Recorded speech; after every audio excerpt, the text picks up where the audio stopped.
Good afternoon, everybody, and welcome to another edition here of On Deck on CSR. Of course, yours truly, Charles Prodigy Richey, and of course, the man joining me as usual on the right-hand side of my screen.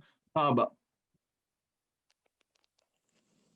none other than Reese the Ruler right here.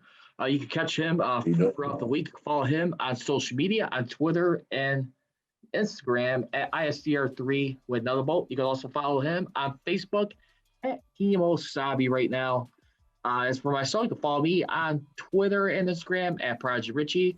Also host the Mastio podcast on Mondays and Wednesdays at 8 p.m. Central Standard Time. You can also catch me doing a pregame show and postgame show covering the Pittsburgh Steelers. You can follow that on Twitter at MassSteelCGR and on Instagram at MassSteelNation right now. Get ready to get into some fun, exciting stuff right now as we take a look at NBA draft with the Chicago Bulls right now. It just happened. NBA season is just about in the books. Reese, how's it going, my man? And how you feeling with everything so far? What's happening? Oh, man, it's good, man. Everything is good over here. It was a shocking pick to me about the draft. We don't talk about that, but I think it was good. I'm ready to see what the season uphold. Real quick turnaround in the NBA, but everything's all right. How's everything with you? Not too bad, man. Just like I said, just glad to see some progression going on right now. Just enjoying a dream season of a football year for my team right now. The Steelers, we'll see how that finishes out. Looking good so far, but unfinished business. But as far as the NBA, just glad to just see some normalcy just come back little by little. And just see how the season's going to work out right now with the new 72-game season this year as opposed to 82 games. I just think it's going to be real interesting right there. I think it's 72. Yeah, it's 72. They have officially reduced it down there. And then the good thing is, too, you know what? At the end of the day, what better time to start around the Christmas holiday? I know a lot of people are going to be at home during this time, but NBA always finds a way to, like, pull a rabbit out of their hat when doing these NBA packed games around the Christmas holidays. The shoe fits right there. And we already discussed it, I think, on our last show. I mean, if more so, I mean, we understand about, like, the star players, teams that were in the bubble, in the playoffs, or teams that are trying to get into the playoffs in the bubble environment. I mean, listen, there's no excuse for teams like the Bulls, yet alone some other teams who have not been to the postseason. I mean, when you're talking about the Golden State Warriors, I mean, you know what? You had enough time to rest all this time during the shutdown, fair or not fair. Hearts and prayers go out to Klay Thompson, but I want to ask you real quick before we get into the Bulls. Warriors, you think their championship window is coming to a close? I think they're just about done, to be honest with you. Klay Thompson, back-to-back years, Achilles tendon, opposite leg. Yeah, and I was trying to tell someone earlier yesterday, I was speaking to him that the Achilles injury is good. You know, like certain players had it. Russell Westbrook had it, but also players like Kobe had it, you know, but towards the later of their career. And now he has the same injury, which is a horrific injury for an NBA player, cut years off their career. And to have it on both feet, man, it's going to be a real big hole to fill. Now the Warriors have to ask a question, because if I think this was Klay Thompson, you know, last year to get paid. So now the Warriors have a chance to say, do we keep this guy? Because the last two seasons, he have not given us nothing. Granted, we won 3 rings with him, and he's one of the best shooters of all time. But can we hold on to him? What will we see about Klay Thompson's career? Will it be like a Grant Hill? Like how Grant Hill was so dominant, but injuries took him away. Injuries took Penny Hardaway. Will we see another great player lead the game early? A Brandon Roy. Injuries take certain players out the game way before their time. I think their window was already small, and this year with the number 2 pick, you know, if you add that a center in there, they're a very good team. Now they have to fill that hole once more, and it's going to be like a hard hole to fill. And I think they lose to one of the up and coming teams, like the Denver Nuggets is showing promise. Who else over there? It's like a lot of teams. Jazz, you know, they was up there. It's so many teams now that when you look, it's like, oh man, you guys are down again. So I think their window is closed, and I think we've seen the Golden State, being so dominant. Now they're going to be a good team, of course, but that old dominance, they already lost their bench, and now they're losing star key players. So it's going to be very interesting to see next year about Klay Thompson. And not only that, too, this Warriors team, they're starting to finally show their age, too. You got Steph Curry and guys like Draymond Green, like in their 30s, along with Klay Thompson, too. If there's one guy, I hate to pass the blame, but there's one guy who kind of ruined all this. I hate to say it, but Draymond Green from, 3 years ago, did you really have to, get in Kevin Durant's face? I mean, the way you did. I understand Kevin Durant was on a position where, or not 3 years ago, 2 years ago, I think it was, where that next off season, where he's going to be thinking about the future of his free agency, what you want to do. And of course, you did your job. You won a pair of championships, but I think the Warriors just in the end, I think they got too greedy. I don't think they realized how special they had it with Kevin Durant. Yes, they were already a good, well-built, solid team. I mean, just gutting it through, coming back from 3 games, 1 against Kevin Durant and Russell Westbrook and the Thunder in 16. And then later on, the Warriors losing a 3-1. They knew what it's like to come back and lose a 3-1 series lead. But, man, I just feel like in the end, they thought they could still pick up like it was nothing without Kevin Durant as long as we got Klay Thompson, Steph Curry, Draymond Green. We're getting a top pick. I think they just overlooked too many things right here. And unfortunately, a guy like Klay Thompson, I hope he's able to recover, but you know what? As Sting once said in wrestling, if there's one thing's for sure, nothing's for sure. And like I said, to be honest, they felt that way. They just never got the opportunity to show it. The year that KD leaves and goes somewhere else, same year that Klay is out. And during the season, Curry's out, and then the next season when they think they have a full team, now Klay is out again. So I can understand where Draymond is coming from. Draymond is coming from, hey, we've been doing this, we did this before you, we can do this. Like, I understand that you Kevin Durant, but I guess what he was trying to say, this was a Warriors team built before you was here. You're joining us, we're not joining you, and that's the mentality that Green has. I don't know if it helped or hurt him, but I can understand both parties. But at the same time, we have never yet to get to see if Green was actually telling the truth, because last year and this year they won't have a full team, and maybe from years to come, it's no way that Klay can ask for a max. That's, in my opinion, I don't think he can ask for a max. And then my next question is, if they knew before, because he got hurt before they can actually confirm his injury before the draft. So my next question is, if they knew he was hurt for season ending, would they have done something? Would they have traded the pick? Would they have done a little bit more? But now knowing it after, it's like, okay, they did get the best big man in the draft, but it's like, is that enough for us? Who's going to feel that too? And let's go ahead and transition right now. We'll get back to this in our next segment after our first break. But I want to talk about the Chicago Bulls right now. We've been talking about it all throughout the spring, Reese, ever since Artūras Karnišovas and, of course, Mark Eversley, brand new faces. And guess what, Reese? For the first time in a long time, Bulls fans could say that we've actually got a draft where it didn't involve neither Jerry Krause, John Paxton, or Gar Forman right now.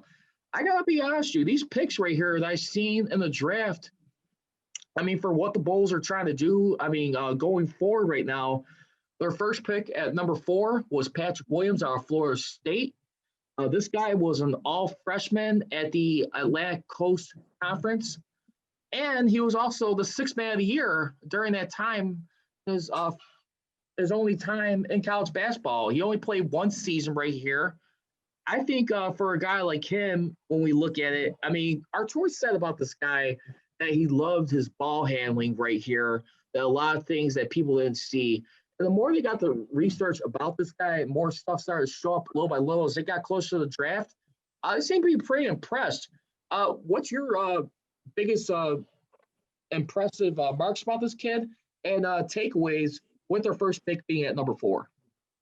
First thing I want to say, I think the Bulls got the best potential player that shows the brightest potential. Can you hear me?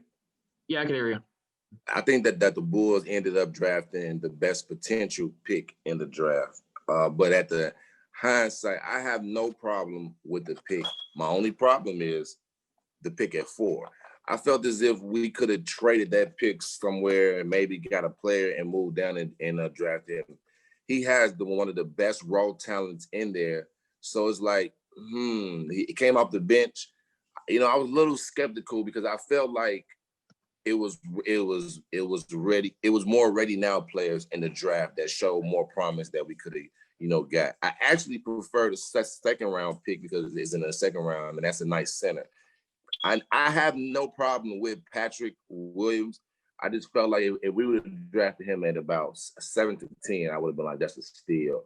But for 4, it kind of, I was a little curious that they had the European guy still there that they had, led the Europeans to 2 championships.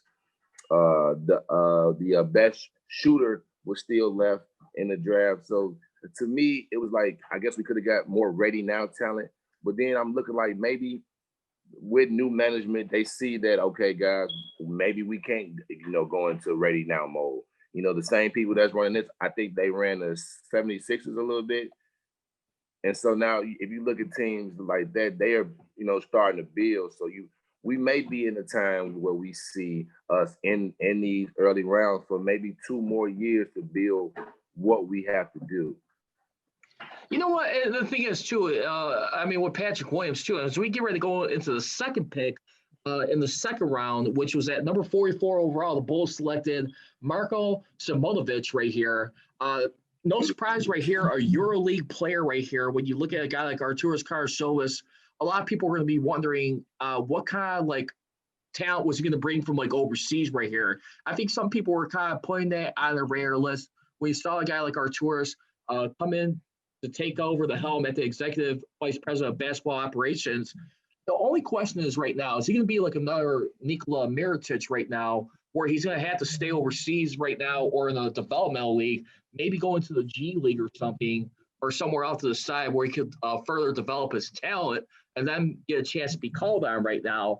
My question is, do you see him more likely probably being somewhere like a G League, like the Windy City Bulls, to kind of hone in some of his talent on the pro level before he gets called up? I'm not sure if he's going to be ready right away to take the ball on opening night. I don't know about opening night, but you know what? I actually think he comes into the league this year. I think that the way that the Bulls are trying to structure things that's going on right now is they want to build. I understand I'm a Chicagoan and I want us to win now.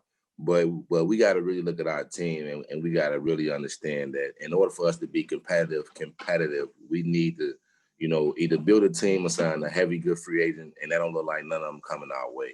So I actually think that the center, the only thing he needs to do, our second pick, is to put a little body on him. I watched a few of his highlights after the pick and everything. Very good ball handling at the sides, good pull-up, nice shooter, hit free throws, things like that.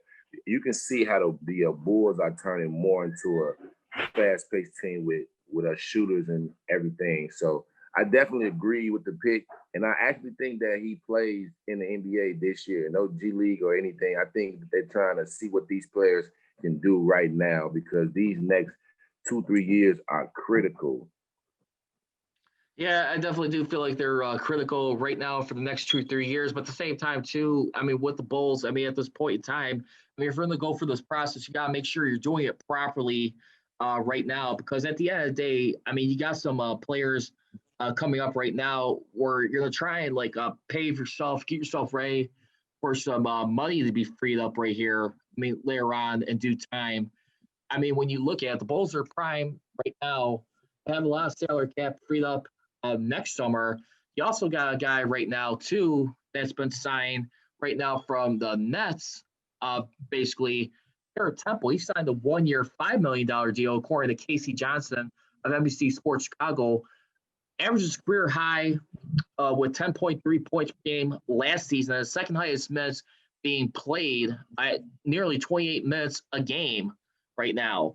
So the thing is, with Temple's deal, you're looking for guys like Otto Porter Jr. and Cristiano Feliciano, who will earn a combined $36 million this season. Their contracts are supposed to be coming off the books at the end of the season right now. So my whole point is with that, you want to make sure you're going for this process. Yeah, fans want to win now, but if you're going to build this image properly and Artūras' image, as long as RiseWorks okay with that, I think you got to do it properly. Just kind of like how Theo Epstein did with the Cubs, and of course Rick Hahn with the White Sox. Sometimes you have to start from scratch and just methodically add the pieces in there, the role players. I agree. I believe that our team, the way our team is structured, we don't really, besides Zach LaVine that some people love, or some people say trade away, we really don't have nothing marketing. We need to get him back involved. I think he's an all-star. I think if we can play him right, I think that he can be like a joker with no passing. I think he's an all-star. Zach LaVine, I think he's an all-star. He got robbed last year, scoring so many points on a bad team. Cody White came in. That was another pick. I think that he's going to blossom. I was a little upset, but I understand. Money talks. Porter took the $28 million. Felicio, I never understood why we paid him anyway. He was never good to me. But like you said, a lot of books come off next year. So hopefully we can get somebody to come and play with us, or just keep building from the ground up. The Warriors did it, Denver did it. Why not us, right? Yeah, no, that's true. Sometimes you got to be patient with the process. Unfortunately, at the end of the day, we'll see how this continues to work out. When we get back, we'll be talking more NBA free agency and some more signings right now. How much better do the Lakers get and across the league? I'm Charles. That's Richey. You're watching Listen on Deck on CSR. What time is it? Game time! Woo! And welcome back here to On Deck on CSR. Of course, here's Shirley, Charles, Perez, Richey, and of course, Reese the Ruler right now. Keeping it with NBA free agency right now. Let's start with the defending NBA champions, Los Angeles Lakers right there. Beginning of a few moving pieces right now. The Los Angeles Lakers right now, they have made an interesting move by agreeing to sign veteran guard Wesley Matthews to a one-year, $3.6 million deal. Matthews will be replacing Danny Green, who was sent to Oklahoma City Thunder, being swapped out for Dennis Schroeder right now. It looks like a great move for the Lakers, according to someone written by CBS right here. But as written by Colin Ward Henninger, and Dwight Howard thought there was going to be a deal in place. He actually put up a tweet temporarily, then deleted it. Purple and gold never gets old. And only learned that there was really no official deal made in place by the Lakers. So right now he ends up signing with the 76ers on a one-year, $2.6 million deal, blazing out a nearly $500,000 more than what he would have been making with the Lakers, supposedly, I guess, by him and his agent right now. In the meanwhile, too, when we look at, the Lakers right now seem to be making some decent moves right now. Also, another moves right now, as they take a look at, they were able to get right now center from the Clippers, reigning sixth man of the year, Montrezl Harrell, who reportedly turned down more offers to join the defending champion LA Lakers. So Dwight Howard, Danny Green, they are out right now. And then we also got some other moves along the way, too, as we looked at it. Anthony Davis right now, he plans to wait till around a little after Thanksgiving, for the Thanksgiving holiday, decide what he wants to do. More of it is concerning with by the time LeBron James's contract expires. Because remember, LeBron James, basically, he's going to be done like in a few seasons, I believe, at this point. Get the details on that. But he's probably looking to do like a 3-year option with that third year being a player option, or maybe like a 2-year at this point. But that's where we stand right now. And then James Harden right now seems like the next GM Sean Marks seems to be pumping the brakes a little bit. Wants to have James Harden on the team, no question, but he's a little bit more adamant if they got self as their future. That's where we stand. Reese, who do you think's been the biggest winners and losers so far throughout free agency and the transaction period starting right now? Right now, I don't know because I'm a Lakers fan, but you look at a team that just came and really willed an NBA championship. A lot of things fell in place. Not playing against the Clippers, I'm not going to lie. I think played a really good fold into that. No disrespect to the Denver Nuggets. They came out there every night and gave it 100%. But if you look at a team that was already last year one of the two teams to become, one of the two teams to have the better odds to win the NBA championship. And now they're adding players like Schroeder. Schroeder's a very good point guard, excellent point guard. And I think he averaged like 19 he's a shot creator. To have him come in and put more pressure, knock down shots. You get a veteran presence with Wesley Matthews. Okay, come in off the bench. Montreal Harris. Oh my God, that pickup alone. What they're doing now is they're filling in depth, and they still have a chance to sign another big name as well as AD and James. So I think right now what they're doing is that they're trying to build this team for a longer run, and I love everything that they're doing with it. And yeah, I read it. I had actually thought Dwight Howard would stay on a veterans minimum contract, but he ended up leaving for the 76ers. But let me tell you, I know one person well, and that is JaVale McGee. JaVale McGee don't care what they got left on the table. If it's a chance to win a ring, this is like his fourth, I think. He's down for the call. So, and he was with good energy. I believe that the LA Lakers are putting together another returning NBA Finals team, and they may repeat. One more key strong piece, and I think they're a hard team to beat.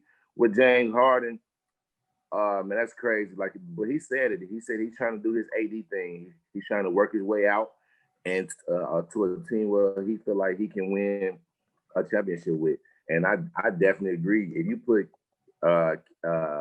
Kevin Durant, James Harden, Kyrie Irving on the same team, they're going to be real hard to beat. And that'll be very interesting to see how far they will go with that.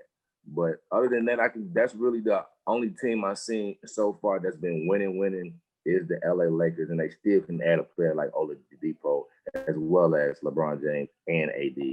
And that will be, I think, if they add somebody like Oladipo, I don't see them losing the finals at all. Yeah, and you know what? And the thing is, too, with Dwight Howard, too, don't forget, I think he has a good relationship with Daryl Morey, too, back when he was a Rocket a year after he played for the Lakers. He went over to the Houston Rockets back in the 2013 offseason right there. So really no surprise there to see him reunite with him this time in the 76ers. So I think a guy like Dwight Howard at the time right now, he's in a good position right now where he could be doing some stuff here at this time. His time is ticking down, but good to see him still being taken care of. I just feel like right now, I think the biggest news of the week, obviously, is the loss of Klay Thompson right now. Sure. Out for the entire season, back-to-back years, no longer having to have right now. So probably, once again, you're going to probably see, maybe the Rockets take a little bit of a slide right now because Russell Westbrook is another guy who doesn't seem to be happy with his role with the Houston Rockets right now. And he seems like he wants to be getting out of town. So, and then the Rockets, they moved on from Daryl Morey. He was fired by Tillman Fertitta. And I got to believe right now, it almost seems like a lot of people are probably targeting Lakers, Nuggets being penciled in for the NBA Finals. What do you think? Do you think people slam on the brakes right there? Or do you like it at this point in time, depending where we're in the offseason? With Russell Westbrook, he wanted to play for a winning team. So now if James Harden get pushed out there, he knows that he just be playing for stats. He knows that ain't no point of being here. He wants to be a place where he can compete.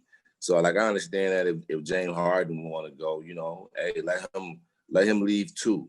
do a whole new rebuild. I understand that you guys are looking for a ring and everything, but if you leave Russell or Westbrook there, it's another waste season. You go to the playoffs, you're in the top 17 picks, and you're nowhere. So, I mean, I can understand that. Another thing that we really not looking at is this is a season-long industry. This is a season-long injury for Klay Thompson. This injury takes almost 1 year to heal. What we don't, this is even more crazy, is the NBA season will end about the end of June, like beginning of July, they said at the latest, because they want to be ready for the Olympics. So it's going to end in June. Klay Thompson will still be hurt. During free agency period next year, Klay Thompson will probably just be now rehabbing. That's why I said now teams are going to be looking at him like, we haven't seen you play in 2 years. And then you come off one injury, and it's kind of like Derrick Rose. Do you treat Klay Thompson like a Derrick Rose now? I think you kind of have to at this point in time. I mean, don't get me wrong, his shot is still good, but the only problem is right now, I mean, like, how much is he going to take to, like, mentally and emotionally recover from this? I mean, from 2 years in a row right now, and you got to start wondering, is his time starting to tick down? I mean, when you look at everything that he's been able to accomplish right here, I mean, when you truly look at playing 8 seasons, or 8 seasons in the NBA, winning 3 championships, 5-time All-Star. I mean, of course, like owns the record for the most points in the quarter. Yeah, and he an owns the all-defensive record player for at most one point points in the too. quarter, 37. Yeah, that's what I'm trying to say. But now as a GM, now put yourself in the GM position when you had the chance to reach out to him, and if he plays, there's no doubt he's almost a max deal player. So now if you don't, sign him to the Warriors, now it's what team will take a chance on him? What is he worth? What is his value? Do he understand his value maybe went lower? Or do he think that he's still the same player he was and haven't showed us for 2 years? So now GM's like, do I throw $100 million at him? What if I throw $100 million at him for 4 years and he only gives me 1.5? As we looking at the Bulls, we got Otto Porter. We got him, and what he did, he accepted his $28 million this year, player option, and he hasn't really played for us. So do we want that to happen? Like, teams are now looking at, I'm throwing you this money and you're not here. So no, I think that he has to actually probably prove himself next season and maybe take a 2-year deal, I think, somewhere. Yeah, well, don't forget, I mean, he's already signed like his max deal right now. I mean, with the Warriors, he is locked up for the 2023-24 season. So basically, he'll have like 3 years of playing time if he's able to stay healthy right now throughout that time. So you got a lot of time. I see no reason why the Golden State Warriors front office management is going to take a chance and dump on this guy just yet. I think they're going to stick with the process. I think they're going to play it out. But I just feel like the Warriors just kind of went into this offseason a little foolish a little bit, though, that they were going to go ahead. I mean, rest up a guy like Steph Curry. I mean, of course, you didn't have Klay Thompson. Give a break on Draymond Green. I kind of feel like they put their eggs in one basket a little bit in a sense here. I mean, just going all in right now, expecting the Klay Thompson to be back with Steph Curry up where they left off, and then be flowing up here with their top draft pick, and now look where they're at right now. I mean, in the draft here, when you look at who they selected at the number 2 overall pick, they got James Wiseman out of Memphis. We'll see how that picks out, but he's mainly like a center.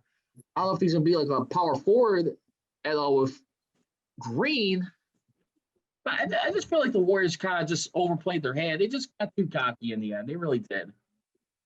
I mean, I think they picked the best available player. I think if Klay Thompson is there, then they picked the best player for their position. Like I said, he was actually could have been the number 1 pick, but the Timberwolves had the number 1 pick and they already got Cat. So, if the Warriors had the number 1 pick, then they draft Wiseman, unless they know about the shooting guard, about Klay Thompson already being hurt, which they didn't. But I think Wiseman, he definitely plays center. Green is only small, so it put him at his natural point forward position at the 4. And then, like you said, man, they had people like Andrew Wiggins or the play. So it's players there that can, take a big leap and, like come in. And you got to really think about that. It's a ready now league. So the people in the locker room understand that you lost a good 20 to 25 points tonight. Where are they going to come from? If you trying to put a name for yourself, here's a chance. Opportunity knocking again for you. Another year of the 2 position being open. Yeah, we'll see how this continues to pan out for the Warriors going forward. I mean, it's definitely going to be an interesting time at this point. I want to talk about one thing. It's what we haven't been talking about is Melo. I wonder, do you ever wonder where Melo is going? Melo is one of the players, I'm not going to lie, that I wish can join the Lakers. Or we haven't even talked about, like, do you think about Giannis? Will he go back to Milwaukee? Are they doing enough to make him re-sign right now? I don't know. I think with LaMelo, it's still a big wait and see. I mean, I like to see how he's going to do aside from like what his father's been pumping him up. I mean, don't get me wrong. This is a guy who played overseas. He's also came and played, I mean, in college somewhat. I'm just not so sure how that's going to work. I mean, at the end of the day, I mean, he's with Jordan right now in the Hornets, but how's that going to really cut you off? But just actually about an hour ago, they just signed Gordon Hayward from the Boston Celtics to a 4-year deal. Say that again. The Houston Rockets about an hour ago signed Gordon Hayward to a 4-year, $120 million deal. That's interesting. I guess to see what kind of pieces that they can put around LaMelo and see what, what they can do. Forward Bobby Porter's, old Chicago one, he agreed a deal also with Milwaukee. We lost Chris Dunn from the Bulls. He's now with Atlanta. I never really too much liked him anyway. And was another we lost Bradley Avery. He actually went to the Heat. So he left the Lakers and went to the Foles and they went to the Heat. So, and then we got a big trade was they trading Steven Adams is now going to the Pelicans. So like I said, it's a lot of things that's been going on now in the NBA. This only just day 2. It's so quick because I think December 1st is training camp. So you'll be seeing a lot of moves, a lot of deals going down. And I say, by the end of next week, we should be seeing how these teams starting to fill out and other players like Carmelo Anthony, players like that. I'm interested to see, did he earn a spot on someone's team for some added money, or will they still keep him at the veteran minimum? And if so, then I would love to see, hey, go play with the Lakers, man. Hey, go get you a ring. All right, well, we're going to have to pause it right there for right now. Coming up next, speaking of going for a ring, Drew Brees right now is the time kicking down in his career right now with the bruised ribs and collapsed lung that he suffered this past Sunday versus the 49ers. We're going to have a little fun segment about whose stock is rising and whose stock is falling right now as it speaks in the NFL. That's coming up next on Extra Points. I'm Charles Richey. That's Richey Ruler. You're watching Listen On Deck on CSR. What time is it? Game time!